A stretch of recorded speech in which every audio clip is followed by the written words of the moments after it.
Selamat datang kembali pada channel Mutiara Investasi. Semoga sobat investor dalam keadaan baik dan sehat-sehat selalu dimanapun berada.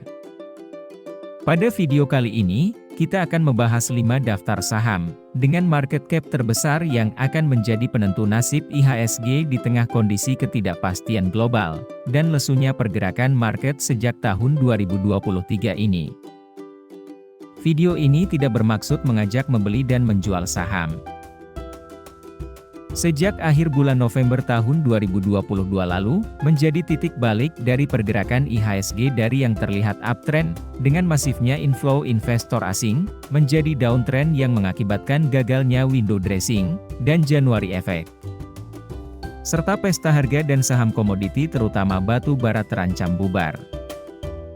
Namun, di balik semua itu kita para investor perlu tetap fokus pada tujuan investasi, dan tetap tenang. Berikut ini, kita akan bahas data dan fakta yang terjadi pada 5 saham, dengan market cap terbesar, yang menjadi motor penggerak IHSG, bahkan bisa menjadi penentu nasib IHSG di tahun 2023 ini. Yang pertama, adalah saham Bank BCA, dengan market cap sebesar 1.032,4 triliun, saat video ini dibuat. Dari data histori pergerakan harga saham Bank BCA, terlihat sangat indah meskipun sempat terjadi krisis. Di sini orang sering bilang tutup mata saja beli Bank BCA, pasti cuan. Tapi, di balik itu semua pengatur pergerakan harga saham Bank BCA, pada posisi akhir Februari 2023 adalah sebagai berikut. Porsi investor asing sebesar 84,3%, institusi sebanyak 7,3% dan retail sebanyak 8,4%. Jadi, selama ini di balik indahnya pergerakan harga saham Bank BCA, faktanya harga sahamnya sepenuhnya masih dikendalikan oleh investor asing. Sejak 3 bulan terakhir pergerakan investor asing masih konsisten keluar dari Bank BCA. Jika hal ini terus berlanjut sampai 3 atau 6 bulan ke depan, bisa dipastikan harga saham Bank BCA akan turun terus, dan akan ikut menyeret IHSG. Namun kita tidak perlu terlalu panik berlebihan, dengan kinerja yang luar biasa setiap tahunnya, apabila terjadi penurunan harga saham BCA, dan dengan porsi sebanyak 84% dari investor asing, juga tentunya akan ikut menjaga harga saham Bank BCA, untuk bangkit kembali apabila terjadi market crash. Yang kedua, adalah saham Bank BRI, dengan market cap sebesar 742,6 triliun. Saat video ini dibuat, menjadi bank dengan pendapatan terbesar di Indonesia, dan dengan jangkauan market hampir ke seluruh pelosok Indonesia. Bank BRI menjadi salah satu penopang pertumbuhan ekonomi, dan pemerintah Indonesia memiliki sebanyak 53,19% saham Bank BRI. Juga akan menerima dampak positif dari kinerja Bank BRI setiap tahunnya yang tergolong sangat baik dan konsisten. Dari porsi saham yang bisa diperdagangkan dan beredar di masyarakat, pada posisi akhir Februari 2023, juga kita bagi menjadi 3 kelompok investor sebagai berikut. Porsi investor asing sebesar 76,5%, institusi sebanyak 19,4%, dan retail sebanyak 4,1%.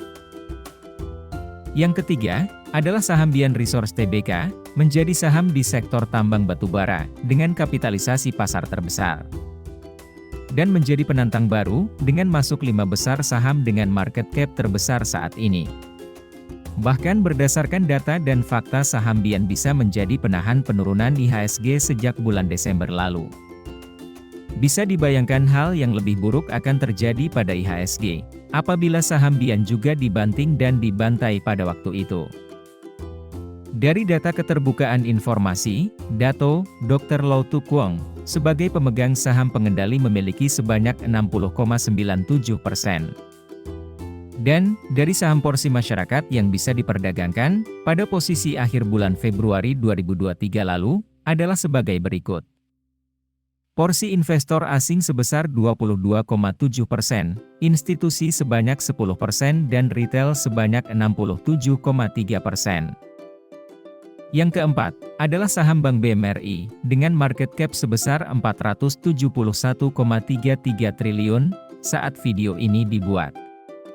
juga ikut menjadi bank dengan pertumbuhan dan perbaikan kinerja yang sangat konsisten dari tahun ke tahun. Dari data keterbukaan informasi, pemerintah Indonesia memiliki sebanyak 52% saham Bank BMRI, juga akan menerima dampak positif dengan kinerja Bank BMRI.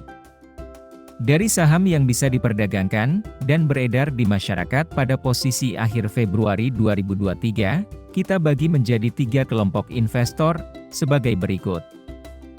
Porsi investor asing sebesar 68,9%, institusi sebanyak 28,4% dan investor retail sebanyak 2,7%. Jadi, dari data ini investor asing dengan porsi masyarakat terbesar, dan investor institusi juga memiliki porsi yang cukup besar. Apabila setelah stock split sama-sama melakukan penjualan, maka besar kemungkinan harga saham BMRI akan ikut turun dan juga akan ikut menekan IHSG. Yang kelima dan terakhir, adalah saham TLKM, sebagai market leader di bidang infrastruktur telekomunikasi terbesar di Indonesia, dengan market cap sebesar 401,2 triliun saat video ini dibuat. Meski saat ini masih dikalahkan dengan saham BIAN, namun Telkom masih masuk 5 besar saham terbesar yang bisa menjadi motor penggerak IHSG. Dari data keterbukaan informasi, pemerintah Indonesia memiliki sebanyak 52,091% saham TLKM. Kemudian dari 47,9% saham masyarakat yang bisa diperdagangkan, pada posisi akhir Februari 2023, kita bagi menjadi 3 kelompok investor sebagai berikut. Porsi investor asing sebesar 78,1%, institusi sebanyak 19,5% dan investor retail sebanyak 2,4%. Dari data terakhir porsi pemegang 5 saham dengan market cap terbesar, yang bisa ditransaksikan untuk mengatur naik turunnya harga saham, masih sangat bergantung pada saham perusahaan terbesar dan mempunyai kinerja yang stabil, dan mayoritas harga sahamnya masih dikendalikan investor asing. Namun untuk kasus saham BIAN, porsi investor asing tergolong kecil. BIAN bisa menjadi faktor pembeda sepanjang tahun 2023 ini, karena porsi investor retail tergolong besar yaitu sebesar 67,3%. Dan dari indikator transaksi, terlihat masih ada investor besar yang masih melakukan pembelian saham BIAN. Sedangkan pada saham BBRI, BMRI dan BBCA, investor asingnya masih terlihat melakukan penjualan saham. Sedangkan pada saham TLKM investor asing perlahan-lahan sudah berhenti menjual, dan secara bertahap kembali melakukan pembelian saham Telkom. Demikian analisa pada video ini, semoga informasi dan analisa ini dapat membantu strategi investasimu. Terima kasih sudah menonton, dan sampai jumpa lagi pada video berikutnya.